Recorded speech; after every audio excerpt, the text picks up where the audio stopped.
মধ্যে মানুষের খুবই অসুবিধা হইতেছে। অসুবিধা একটা গাড়ি ঘুরে যাইতেছে না, ভালো মতো একটা রুগী লয়ে যাই হইতেছে না। অনেক সময় এই গাড়িতে উল্টা ঘুরে যেতেছে গা, আমরা টাইমে তুলি গাড়ির মধ্যে। হ্যাঁ, আর বহুত দুঃখ লাগে যে আমরা এই অবস্থায় আমরা বাসার সামনে, বাড়ি এলাকার সামনে রাস্তাটা ঠিক হইতেছে না, বাংলা ঘুরে রয়েছে। হ্যাঁ, এই সবই অসুবিধা।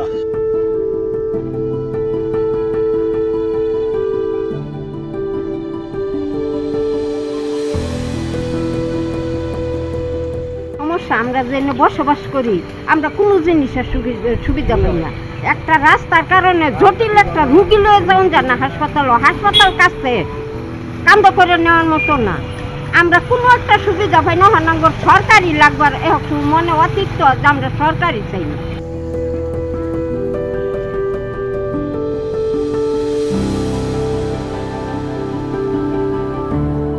বাইরে বাইরের পরেই কাদা, ঠিক আছে। দেখা গেছে আমার বাসাতে একজন অসুস্থ রোগী আছে, রোগীর নিয়ে আমি যাইমু সরপাড়া, এন থেকে ব্রিজ পর্যন্ত রাস্তা ভাঙ্গা সম্পূর্ণ। সিটি কর্পোরেশনের ভিতরে এরকম রাস্তা আমরা তো আশা করি না ভাই।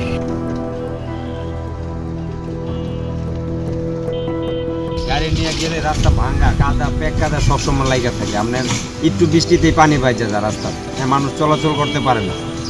ময় মুরব্বীরও কষ্ট, আমাদের কষ্ট, গাড়ি নষ্ট হওয়া মানে